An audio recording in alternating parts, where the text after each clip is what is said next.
Ibu Mega terkait dengan pemerintah Orba, mungkin ada tanggapan Pak? Saya tidak ingin memberi tanggapan.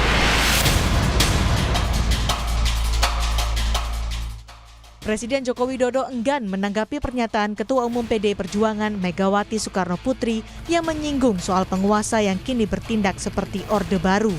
Setelah memberikan jawaban itu, Jokowi kembali melanjutkan agendanya di kegiatan menanam pohon di Pulau Gadung, Jakarta Timur.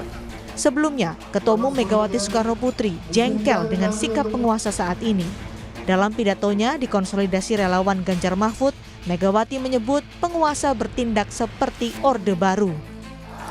Kenapa Republik ini penuh dengan pengorbanan, tahu tidak? Mengapa sekarang kalian yang baru berkuasa itu mau bertindak seperti waktu zaman Orde Baru?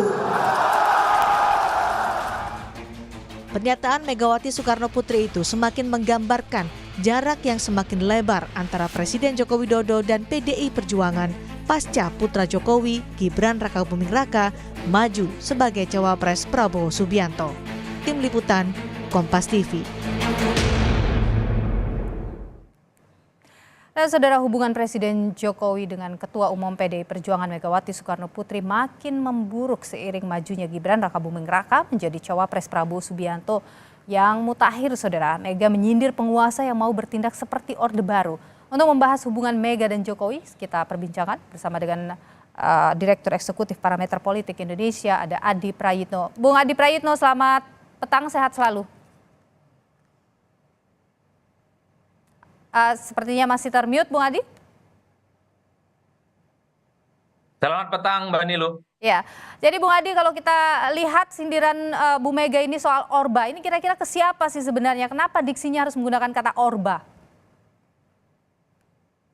Ya, saya kira tak ada bantahan dan tak ada perdebatan apapun bahwa pernyataan Megawati Soekarnoputri ini pastinya dialamatkan kepada Jokowi sebagai penguasa saat ini, karena konotasi penguasa itu adalah sebagai seorang presiden yang secara legitimate, dan dia juga adalah sebagai sosok yang memiliki kepercayaan yang cukup luar biasa sebagai pemenang dalam Pilpres. Itu jelas.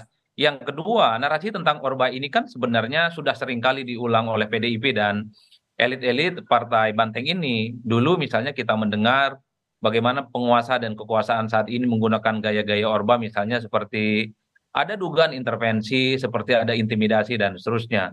Titik kuncinya yang sering disampaikan oleh teman-teman PDIP adalah putusan dari Mahkamah Konstitusi yang dinilai dalam tanda kutip ya cacat secara moral terkait dengan soal syarat capres dan cawapres, itu yang kemudian semakin menebalkan gaya-gaya intervensi yang semacam ini, yang kemudian membuat kenapa belakangan PDIP begitu agresif menyerang pemerintah dan penguasa.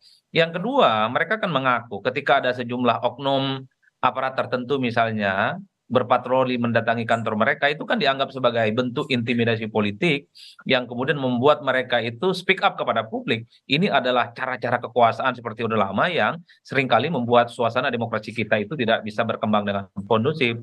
Bahkan kalau ditambahkan narasi-narasi yang sering disampaikan oleh teman-teman PDIP, adanya upaya-upaya untuk menggerakkan aparatus-aparatus pemerintah misalnya untuk memenangkan salah satu kandidat tertentu. Tiga variabel inilah yang sepertinya menebalkan keyakinan publik bagaimana narasi politik yang disampaikan oleh Megawati Soekarnoputri itu seperti Orde Baru, dan ini sangat potensial dilakukan oleh penguasa saat ini. Saya kira itu cukup vulgar dan cukup transparan dan tak ada perdebatan apapun. Tapi kan problemnya dari kubu pemerintah kan memberikan bantahan bahwa ini bukan Orde Baru, bahwa indikasi-indikasi seperti intervensi dan seterusnya itu tidak pernah terjadi. Mas Edi, bagaimana ini dampak dari sindiran ini kepada kader di bawah? Karena Jokowi sendiri kan masih kader PDIP sampai dengan saat ini.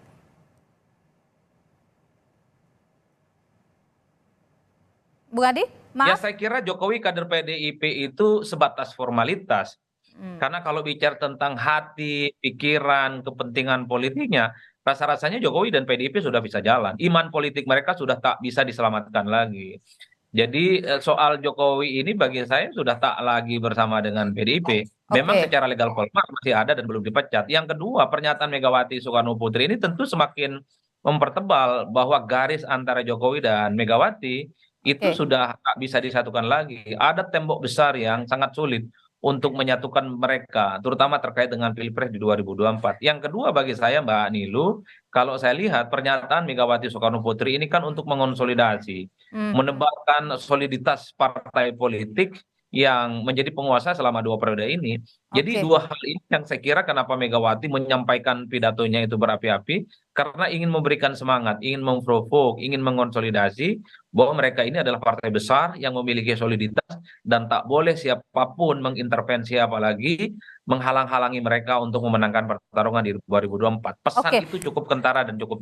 Tapi di satu sisi juga kan masih menteri-menteri PDIP ini masih ada juga di kabinet ini. Ini bagaimana ini? Tapi sebentar, kita sebelum lanjut perbincangan hal itu kita dengarkan dulu ya, Bung Adi ya, keterangan dari FX Rudi soal status Gibran dan juga Jokowi. Katanya mau dikembalikan, tidak dikembalikan ya bukunya tak tutup toh pisan.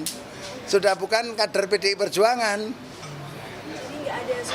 Tidak perlu. Tutup buku. Jadi kalau ada apa-apa, Mas Gibran bukan kader PDI Perjuangan. Bon ya. Masih apa lagi? Kalau masalah KTA mesti punya apa enggak saya enggak tahu. Tapi bahwa dia ditugasi oleh partai untuk menjadi presiden, berjuang meraih sebuah kekuasaan untuk kesejahteraan rakyat. Artinya statusnya masih kader. Ya masih kader PDI Perjuangan dong. Ini kan FX tadi sudah menyatakan kalau Gibran sudah tutup buku. Kalau Jokowi ini masih nih berstatus sebagai kader PDIP. Jadi kalau Anda membaca Jokowi hanya formalitas saja di PDIP begitu Bung Adi? Ya saya kira Jokowi di PDIP itu hanya sebatas di atas kertas dan hitam putih. Karena kalau bicara tentang mazhab, kalau bicara tentang kepentingan politik, rasa-rasanya Jokowi dan PDIP sudah tak bisa disatukan kembali. Kecuali di kemudian hari misalnya ada perubahan-perubahan yang cukup revolusioner dan signifikan, dan Jokowi menyatakan tetap menjadi bagian dari PDIP. Karena kalau kita mau jujur sebenarnya, ketika Jokowi merestui dan mendoakan Gibran maju di Pilpres berpasangan dengan Prabowo Subianto, itu otomatis menegaskan bahwa Jokowi sudah tak lagi bersama dengan PDIP. Oleh karena itu yang menarik yang selalu menjadi perbincangan publik itu kenapa tak kunjung diumumkan dipecat ataupun diberhentikan.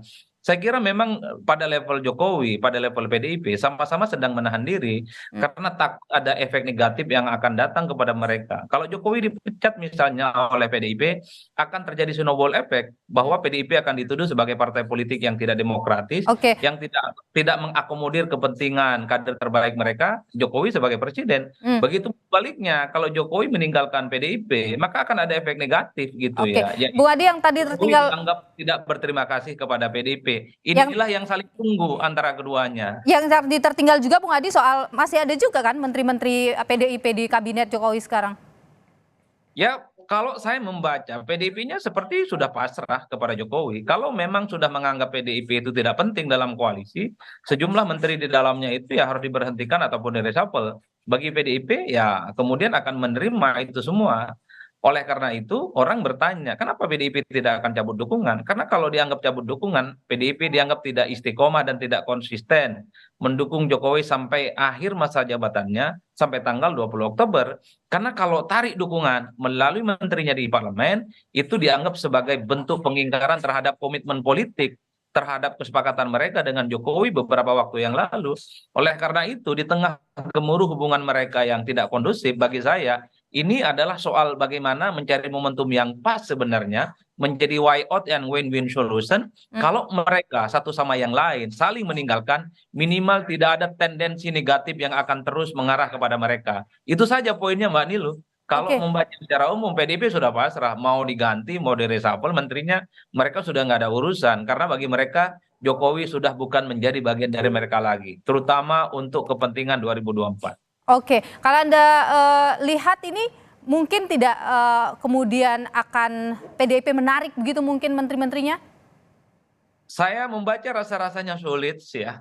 Okay. Kalau menarik menterinya itu untuk konteks kepentingan pemilu di 2024 ya. Tapi kalau untuk konteks pasca pemilu mungkin sangat mungkin terjadi ya.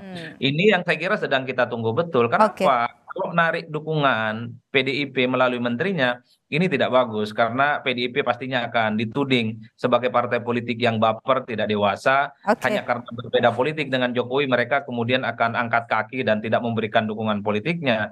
Tapi pada saat yang bersamaan kita tidak tahu, Baik. karena reshuffle politik tentu hak prerogatif Jokowi yang kita tahu di mana manuver dan keputusan politiknya seringkali agak susah untuk ditebak. Karena dalam 2 bulan ke depan, November, Desember, dan Januari sangat mungkin apapun terjadi soal kemungkinan-kemungkinan politik elektoral. Ini yang saya sebut akan ada efek kejut yang di luar batas kemampuan kita, seringkali akan selalu ada di depan kita, Oke. dan itu mungkin dan nyata. Baik, terima kasih Bung Adi Prayitno atas pandangan Anda, Direktur Parameter Politik Indonesia. Sehat selalu.